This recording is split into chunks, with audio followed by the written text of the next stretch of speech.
Magandang araw mga kaibigan. Pag-usapan naman natin ngayon yung posibleng magiging Senate President. Uh, Escudero, naghahanda na siya. Alam niya na anytime pag-open ng 28th Congress, mapapalitan siya. Kaya lang, nagtaka daw siya bakit biglang pumayag o willing si Senator Tito Soto to become the Senate President. Nagtataka lang daw siya. Bakit? So parang gusto pa rin niya. So sino ba? Soto, Marcoleta, ito, Zubiri. Yun yung mga naririnig kong pangalan napapalit kay Escudero. So tatlo Marcoleta, Zubiri, Soto. Okay, ito, may post si Kipicho. Nagpayag siya ng kanyang opinion tungkol dito. Okay, sabi niya, before anyone stood up to Martin Romualdez, Mig Zubiri did, and I believe it cost him the Senate presidency. But I personally will forever be grateful to him that because of Mig's not allowing the Senate to be dragged into that evil People's Initiative plan to perpetuate Martin into power, na foil ang plans o naagapan, na patigil, na foil ang plans nila to change the Constitution. Malaking utang na loob yan for the Philippines because at a time when everyone kowtowed to Martin, yung sunod-sunuran ba? Kowtowed to Martin and was scared of his power, Mig Zubiri stood his ground. I shiver to think what would have happened if Migs just gave way. Agree ako dito, no? Kung hindi lang maprinsipyo si Senator Zubiri, baka nabago na ang konstitusyon natin ngayon. Na nag-charter change na, di ba? Nag-announce na ang Pangulo na gusto niya by 2025 isabay na yung election, midterm, at saka yung plebisito kung tayong mga tao papayag ng charter change. Nabanggit na yun ng Pangulo, yun talaga ang plano nila. May paninindigan ng mga senador, lalo na itong si Senate President, ex-Senate President Zubiri. Hindi niya, kahit siguro kasi sabi niya, tinanggal ako dahil hindi ko nasunod ang mga powers that be. Parang may utos sa kanya ba na iapura, na ipasa yung charter change. Walang nangyari. Yun, bigla siyang tinanggal at ibang umupo. Escudero na. So, malaking sakripisyo ni Senator Zubiri. Nanindigan siya. Kaya ako rin, malaking pasalamat ko kay Senator Zubiri, kay may maprinsipyong tao ito. Bilib ako sa kanya. Okay, let's go next. Buti na lang, mayaman ito si Migs at di kailangan ng salapi. Yes. Di ba? Yung tinutulungan nating mga tao, talandig sa Bukidnon. Palagi tayo sa Bukidnon. Maganda ang record ng mga Zubiri sa Bukidnon. In fairness, mahal sila ng taong bayan. Zubiri. Matagal na sila dyan sa Bukidnon. At saka mayaman. Okay? Hindi niya kailangan ng salapi. Hindi siya mababayaran ng yung prinsipyo niya. That is why, ito na, ayoko kay Soto as Senate President. Kasi yun na yung unang balita na may lumapit na daw ng mga senador. Kinakausap kung pwede si Soto ang maging Senate President. Sabi naman ni Soto, yes, basta magkaisang majority, why not? Gusto ko. So Soto ang matunog.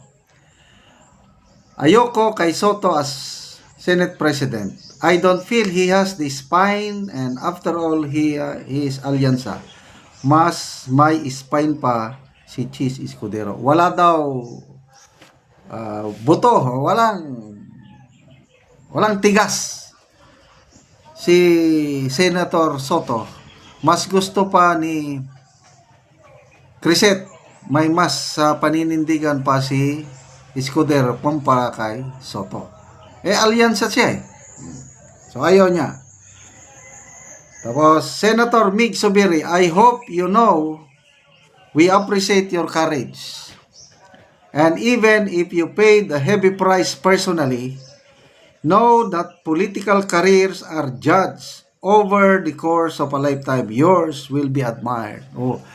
So, walang direct endorsement ni Criset kay Senator Zubiri. Kaya reading in between the lines, dahil pinupuri niya yung paninindigan ni Senator Zubiri. In a way, pag-intindi ko, gusto niya si Senator Zubiri ang susunod na Senate President.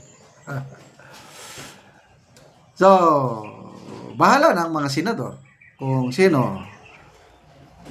Nababasa kong comments, Marcoleta. Maganda. Kung ako, personal choice. Yes.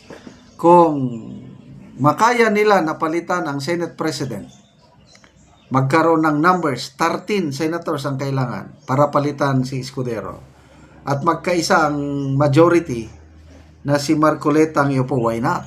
Papalakpak tayo dyan. Nako, napakagandang Senado kung si Senator-elect Marcoleta ang upo. Kaya lang ito, parang mahirapan. Ang grupo ni na BP Sara, mga senador niya, una yung Duterte Black. Ang Duterte Black, 4. Go, Bato, Marcoleta, and Padilla, 4. Ang kakampi nila, Nacionalista Party, 5. Magkapatid na Villar, magkapatid na Cayetano, at Aimee, 5. So, siyam lang sila. So, kung siyam lang sila at gusto nilang iupo si Senator Aimee ba o Marcoleta Senate President, hindi nila kaya dahil siyam lang. Kailangan nila ng additional 4 para magka-13, majority. Saan sila kukuha ng 4 na pandagdag? Ang nakikita ko, dito sa grupo ni Senator Zubiri. May grupo si Senator Zubiri, ang tawag na noon, yung Lucky 7, Magic 7. Nung napatalsik na si Senator Zubiri, maraming mga kumamping senador sa kanya. Nandyan pa rin yung mga kakampi niya. Example, Loren Ligarda, Gatchalian, Joel Villanueva, sino pang isa? May isa pa. Loren Ligarda. Nakalimutan ko. So, pang-5 si Senator Zubiri. 5 sila. So, tinatawag ko itong Zubiri Black. So, itong 5 Zubiri Black plus siyam na BP Sara Black, PDP, and 14 na yan. Pag nagkasundo ito, pwede na nilang patanggal pwede na nilang palitan si Escudero. So, ano ang come on? Ano ang compromise? Ang nakikita ko, kung ako si BP Sara, ako yung nagmamaniobra, kausapin ko muna itong siyam. Kailangan palitan natin ng Senate President. Para we have the numbers, kausapin natin Zubiri. Si Zubiri ang ilagay natin na Senate President para makuha natin sila. O pag yun ang palagay ko, gustong-gusto ni Senator Zubiri babalik as Senate President. Gustong-gusto rin ng kanyang mga loyalists. Yun. Kaya most likely, kung magkaroon man ng changes, si Senator Zubiri ang magiging Senate President. Wag lang muna si Senator Marcoleta, although very qualified siya. Okay, salamat mga kaibigan sa inyong pagsubaybay sa ating channel. Nakakatulong kayo ng malaki sa tribong Talandig ng Bukidnon. Namimigay tayo ngayon ng livelihood assistance galing sa sweldo natin sa channel nito. Nagpapatanim tayo ng saging lakatan. Kung may itinanim, may aanihin. Panoorin nyo ang video na ito. Anak ko saging ni Manoy, og nag-abono siya. Unsa man naman yung abono? Kuan. Dopos. Nopos o kuan. Complete. Complete. Ammonium. Ammonium. May akong gi kuan diri. Abono. Abono. Para dali ra mangunod. Pila gani ni Manoy kapunuan nimong saging? 210 ni. 210. 210. Kining So- akong kuan diri. So maayo gid man eh. Maayo gid man eh ang tubo sa imong saging lakatan. Oo. So 210 tanan. Gawas nga hinlo, maayo sad ang tubo sa saging ni Manoy. Og sige siya ani og kaabono. Kaya yan dan aga. Siya. Mm. Bijuan ang bababa. Mm.